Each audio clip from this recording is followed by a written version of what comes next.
como le informé desde temprano, ayer se celebró la segunda vuelta de las elecciones presidenciales en Colombia y Gustavo Petro se convierte en el próximo presidente de Colombia. Es el primer político surgido de la izquierda que gana unas elecciones presidenciales en Colombia en los tiempos modernos. Y vamos a hablar al respecto con Arnulfo Valdivia, ex embajador de México en Colombia y pues un observador muy acucioso de la política de ese país. ¿Cómo estás, Arnulfo? Un gusto saludarte nuevamente. Pascal, querido, qué gusto saludarte, de verdad, y un honor estar aquí contigo. Bueno, habíamos platicado contigo después de la primera vuelta y pues nos comentabas que muchos especialistas, politólogos, consideraban complicado que Petro pudiese ganar porque implicaría pues rebasar el umbral tradicional de sus votos y sin embargo lo consiguió. ¿Cómo se está interpretando en Colombia este resultado electoral? Pues mira, Pascal, efectivamente, fíjate que lo que hubo, y digo, yo mismo pensaba que al ingeniero, ¿te acuerdas que lo comentamos? Al ingeniero Rodolfo Hernández le alcanzaba, digamos, para ganar.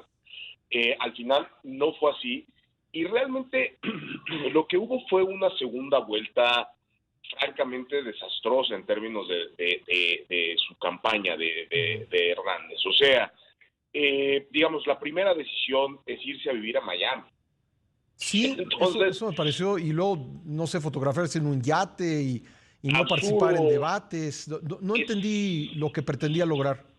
pues mira, el equipo de campaña de Hernández lo que pues de algún modo calculaba era que ellos ya tenían suficiente para ganar y que con que lo cuidaran y que con que no dijera barbaridades, porque pues digo, te repito, era un estilo muy a la Trump.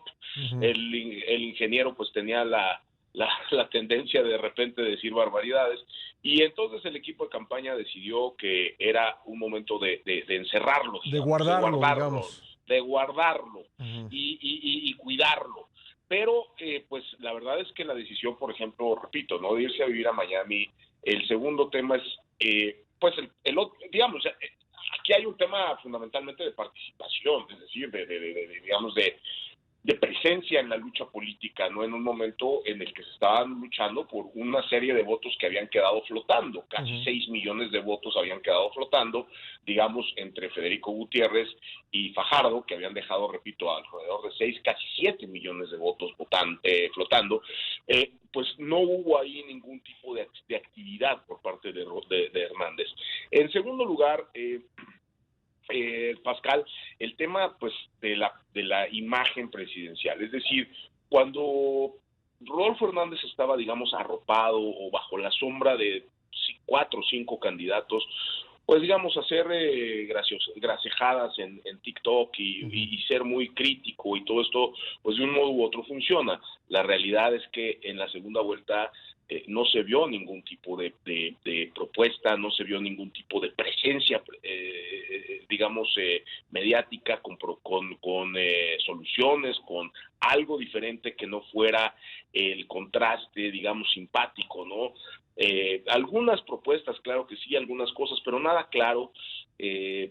Repito, el ingeniero Hernández pues sentado en un yate en Miami, y además hay que ser claros. Al final de cuentas estaban ellos peleando por una diferencia de 2 o 3 puntos, eso sí lo comentamos, recordarás, y las estructuras, así sean estructuras cansadas de partido, viejas, lo que tú quieras, anacrónicas, son finalmente estructuras que le funcionaron a Petro. Y Petro lo que se dedicó fue precisamente a hacer esos acuerdos, Ujú. esos pactos políticos con partes importantes de las estructuras de los partidos tradicionales, Ujú. incluido por supuesto el partido de la U, el partido el liberal, que se dividió, el Ujú. liberal, que es el partido que más estructura tiene en Colombia, y eso es lo que al final le da la victoria a Petro, ¿no? Bueno, ¿esos pactos implican compromisos que Petro tendrá que cumplir? Sin duda alguna, sin duda alguna. Y las estructuras políticas tradicionales, Pascal, ese fue el cálculo. El cálculo fue decir, yo prefiero uno malo por conocido que uno bueno por conocer. Ajá. Y la otra, digamos, el otro razonamiento, pues yo prefiero estar subido en un autobús, ¿no? En donde voy a tener algo de voz, así no sea la voz cantante, Ujú. que en uno en donde no voy a tener ninguna presencia, porque Rodolfo Hernández sistemáticamente se negó a hacer cualquier tipo de acuerdo con lo que él llamaba los políticos tradicionales, pero eso también implicó dejar de hacer acuerdos con estructuras que eran absolutamente legítimas, absolutamente, digamos, funcionales, y que a lo mejor no le iban a pedir, digamos, no acuerdos que digamos que traicionaran su movimiento, Sí. pero no, digamos, no quiso pactar ni con Dios ni con el diablo, y eso a final de cuentas, es decir, no quiso pactar con Dios por no pactar con el diablo, y a final de cuentas creo que ahí está el resultado. Se sabe, digamos, me imagino que pues este tipo de acuerdos pues son privados o no sé hasta qué punto lo sean, pero ¿qué podría implicar para Petro? ¿Qué tipo de compromisos? Pues mira, a ver, yo te voy a decir algo que no, es decir, que pues no puedo confirmar, porque evidentemente, como tú bien dices, son temas pues que uno no está ahí, pero que pues todo parece indicar que hay ahí un acuerdo subyacente en todo esto. El gran acuerdo de Petro fue con el santismo. Es decir, el santismo, no, todo el movimiento y todas las, digamos, sectores políticos colombianos que se beneficiaron durante pues, casi 10 años de el presidente Santos en contraposición al presidente Uribe. Es decir, el santismo fue representado ya después de que Santos toma el control del partido de la U, precisamente por el partido de la U. Pero el Centro Democrático barrió al partido de la U con la elección de Duque. Y entonces el santismo se quedó sin espacios políticos, o por lo menos no espacios políticos importantes. Entonces, todo ese movimiento santista es el movimiento que de un modo u otro apoya a Gustavo Petro. De hecho, Gustavo Petro, pues no es eso, pues tampoco es ningún secreto, o mejor dicho, es un secreto a voces, apoyó la segunda vuelta de Santos. Cuando Santos, frente a Oscar Iván Zuluaga en 2014, pues prácticamente había perdido. O sea, es decir, Santos estaba en la misma posición que estaba Petro. O sea, en 2014 Santos estaba en la misma posición que Petro estaba hace 3 semanas. En segundo lugar, con una selección muy complicada, y sale Petro y moviliza a favor de Santos, digamos, todos estos movimientos de izquierda y centroizquierda. Y ahora lo que se dice es que Santos pues está pagando el favor y que hay un pacto para que sea el candidato de Santos quien finalmente termine gobernando dentro de 2 años Bogotá. Hay también hubo también acuerdos muy importantes con los grupos de la costa, pues decir, los grupos políticos tradicionales, los caciques de la costa atlántica, ¿no? De Cartagena, de Barranquilla, que fundamentalmente lo que tienen son intereses económicos arraigados allá, y pues claramente un acuerdo, pues, digamos, muy claro con Claudia López, la alcaldesa de Bogotá, que realmente Petro gana en Bogotá la presidencia, porque Petro tiene 2 millones de votos en Bogotá, que no los había obtenido en la primera vuelta, y gana con una diferencia de 700,000 votos. Entonces, realmente hay ahí, repito, pues una serie de pactos fundamentalmente con el santismo, con los políticos de la costa, que no tienen partido político, tienen intereses, y pues con Claudia López, que trae ahí un interés, pues una tradición centroizquierdista.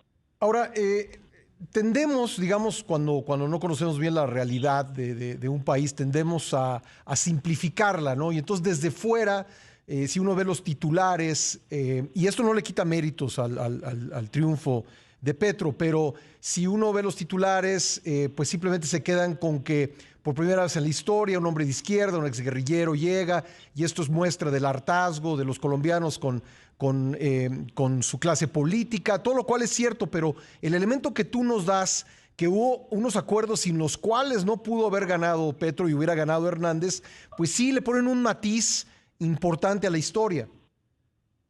Totalmente, Pascal. Mira, a final de cuentas, lo que hay es que hay digamos, pues, simplemente por darte, o sea, esta mañana, ¿no? En la prensa colombiana, nombres que suenan, por ejemplo, para el gabinete de Petro. No, pues, suena Alejandro Gaviria, que Alejandro Gaviria fue el ministro de Salud de Santos y es el candidato natural a ser el alcalde de Bogotá por el santismo.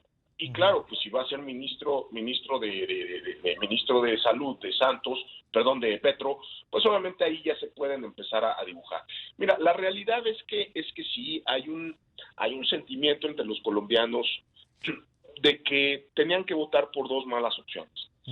Petro terminó siendo, digamos, lo más apegado a una, pues en el imaginario colombiano, y no estoy hablando de los segmentos medios y altos, que masivamente votaron en contra de Petro. O sea, hubo un antipetrismo brutal en estos grupos, digamos, de clase media alta y alta, pero pues que no les alcanzó para poder equilibrar el deseo de los colombianos, digamos, de romper ciertos privilegios históricos de la oligarquía, pero que al mismo tiempo un poco pues los grupos más influyentes, como te digo, tanto económicos como financieros, como mediáticos en Colombia, que casi que se entrelazan además, ¿no? entre sí, de que pues finalmente es una mala opción para ellos, pero es una opción controlable, si así lo quieres ver. Entonces, ¿por qué? Pues porque tuvo que pactar con ellos al final.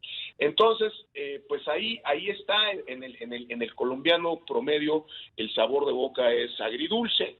En la clase media alta, pues están aterrorizados, piensan que van hacia Venezuela, ¿no? Hacia ser otro Venezuela. En la clase media, digamos, media baja, hay un sentimiento también de que pues realmente no es mucho lo que va a cambiar, y después pues obviamente un sector de izquierda y centro izquierda histórica pues eufórico, ¿no? Sí. Porque pues sienten que finalmente lograron, y al final de cuentas, Pascal, digo, si algo se puede extraer de este muy burdo resumen que he hecho del sentir colombiano, pero que creo que refleja la realidad, pues es que el país está dividido.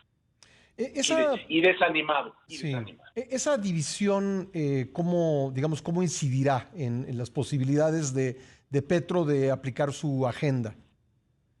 Pues mira, realmente Petro ha tenido que, como comentamos la vez pasada, y yo creo que ahora ya en el campo de la realpolitik, Petro ha tenido que matizar y ha tenido que equilibrar y ha tenido que moverse hacia una postura, incluso, pues yo te diría ideológica, porque no sé si sea real, pero pues Petro es un tipo extremadamente pragmático, eso sí es real. Y entonces él ha tenido que moverse hacia una postura menos radical que la que históricamente defendió, de izquierda extrema, ¿no? De una especie de comunismo a la cubana, ¿no? Prácticamente, de un chavismo, ¿no? Eso no va a pasar. Eso creo que no va a pasar. Creo que no va a pasar, tampoco va a pasar por los pactos que tuvo que hacer, y creo que también porque Petro palpó una realidad en esta campaña de que, pues obviamente también el éxito de su gobierno depende de algún tipo de mediación con los grupos económicos. Tampoco creo que no creo que llegue a los extremos de expropiar y todas estas cosas que en algún momento él enarbolaba, y sin embargo sí veo una agenda muy muy a la mexicana. Yo creo que él va a tomar mucho como ejemplo pues la cuarta transformación de México. Creo que él incluso sin decirlo, pues yo lo puedo identificar porque yo soy mexicano, no necesariamente los colombianos, pero ha incluido muchísimo del discurso López Obradorista. Sí, la esperanza, por ejemplo, que fue un tema central de su discurso de ayer. Bueno, y entonces, pero digamos, la diferencia sería, por lo menos me brinca eso de inmediato, que acá pues ha habido una mayoría legislativa que ha ido apoyando las medidas del gobierno de López Obrador. Allá, ¿cómo está el tema en el Congreso? No, allá el Congreso está absolutamente dividido, Pascal, y además el territorio. O sea, los partidos tradicionales, particularmente el liberal y el conservador, siguen siendo los dueños del territorio, por lo menos políticamente hablando, ¿no? Es decir, por lo menos a nivel de color en que pintas el mapa político de Colombia. Entonces tienen obviamente controlado el territorio, un montón de gobernadores, un montón de alcaldes importantes. En Colombia el pacto fiscal no favorece tanto a la federación como acá, o al gobierno nacional, como le llaman, sino más bien favorece a los ayuntamientos, a los municipios, a las ciudades. Entonces la fortaleza fiscal está a nivel local. Por otro lado, el Congreso está absolutamente dividido. Petro solo tiene 16 de 102 senadores, para que me entiendas. Uribe tiene más o menos el mismo número, es decir, el Centro Democrático. En fin, o sea, hay una serie de equilibrios, en el sistema político colombiano, que de un modo u otro le van a hacer que Petro pues tenga que matizar sus políticas. Le agradezco mucho a Arnulfo Valdivia, el ex embajador de México en Colombia, que me haya esperado en la línea para seguir hablando del triunfo electoral de Gustavo Petro en segunda vuelta en las elecciones presidenciales de Colombia. Me hablabas, Arnulfo, del pacto que aparentemente hizo el petrismo con el santismo. ¿Y dónde queda en esto el uribismo? ¿Hubo también algún pacto con ellos o quedaron marginados?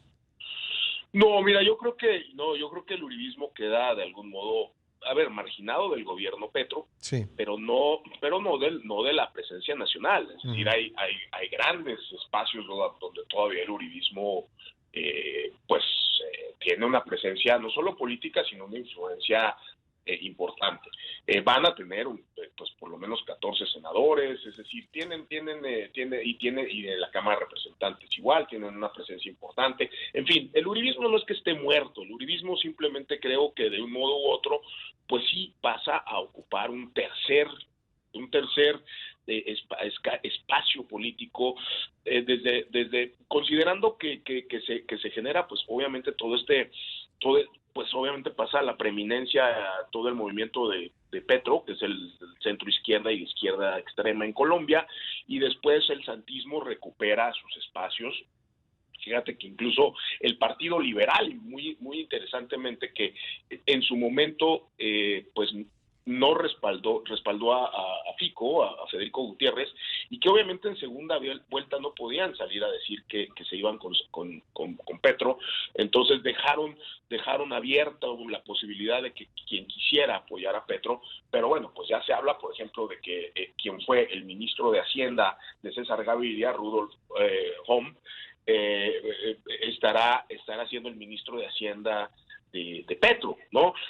Obviamente, si tú lees la lista de nombres que el propio Petro ha lanzado, digamos, como posibles miembros de su gabinete, pues sale a calmar los mercados internacionales, o sea, sale con un cuadro de tecnócratas tradicionales vinculados a los organismos internacionales, al Banco Interamericano, al Banco Mundial, al Fondo Monetario, ¿no? Gente con experiencia en esos ámbitos, y exfuncionarios digamos, muy ortodoxos financieros, para todo esto vuelvo al mismo, calmando a los mercados. Pero por el otro lado, pues te repito, tienes a Alejandro Gaviria, ahí tienes, por ejemplo, pues gente del santismo tradicional que está siendo abiertamente mencionada, ¿no? Entonces, realmente ahí lo que veo es que sí, digamos, de algún modo vuelve pues no lo quiero llamar así, pero el petrosantismo, ¿no? Digo, ahora sí que no lo quiero llamar así, pero ya lo llamé, ¿no? El petrosantismo al gobierno, que no es muy diferente del santismo, es decir, nada más lo que pasaba era que antes pues el presidente era Santos y su gran apoyo, digamos, político era Petro y estos otros grupos que te digo regionales, contra un conservadurismo uribista fundamentalmente enquistado en Antioquia, o sea, en Medellín, y también en ciertos espacios económicos del país, y hoy pues regresa esa corriente. O sea, creo que a final de cuentas tenemos y a los partidos tradicionales, Pascal, apoyando con su estructura territorial a unos y a otros, dependiendo de sus conveniencias locales, ¿no? Sí. Oye, por último, para que no se nos acabe el tiempo sin mencionar el tema, creo que es importante la elección de Francia Márquez como vicepresidente. Totalmente, ahí sí yo creo que se manda una señal muy potente. Francia, fíjate que incluso era una persona que no estaba en los planes de Petro. Lo que pasa Ujú. es que Francia compite en la elección primaria del pacto histórico contra Petro como para ser la candidata y saca una votación sorpresivamente alta Ujú. para el propio Petro, que la tiene que incorporar. Y Ujú. obviamente después, realmente también Petro vuelve a lo mismo, pragmático como es, Ujú. entiende que se manda una señal muy potente, pues con la primer mujer afroamericana, afrocolombiana, perdón, bueno, americana también porque es del continente americano, pero Claro. afrocolombiana Ujú. en la vicepresidencia, con una lucha activista de toda la vida, y que entonces Francia se convierte realmente en un imán importante de ciertos grupos, digamos, que se sienten relegados, marginados en Colombia. Sí, ella pues muy probablemente se le asigne o le asigne el próximo presidente Petro toda la agenda de igualdad y de temas de la mujer, de temas Ujú. sí, no solo de igualdad de género, sino de igualdad racial, en fin, todo el tema de la mujer y la igualdad en términos amplios. Seguramente esa será su cartera, y nada, pues obviamente será un gobierno muy interesante, ¿no? Pues y va a ser interesante ver cómo arranca en agosto, ¿verdad? Toma posición en agosto. El 7 de agosto. 7 El de 7 de agosto. agosto arranca el nuevo gobierno. Ya a Sí. partir de hoy se está haciendo el empalme. Bueno, o sea, hoy inicia el empalme con el gobierno Duque. Pues estamos pendientes de ello y lo estaremos platicando contigo si tú nos lo permites. Pascal, con el mayor de los gustos y como siempre con el gran honor de estar aquí en tu espacio y Un de gran saludarte a ti abrazo. en lo personal. Arnulfo, gracias, un gran abrazo. Gracias, Pascal, querido. Hasta luego. Gracias. Bueno, ahí está el ex embajador de México en Colombia, Arnulfo Valdivia, haciendo el análisis de este triunfo electoral, sin duda histórico, pero con unos matices que vale la pena incorporar para no ver todo en blanco y negro como pues está apareciendo en muchos medios internacionales al hablar de los resultados de estas elecciones de ayer en Colombia.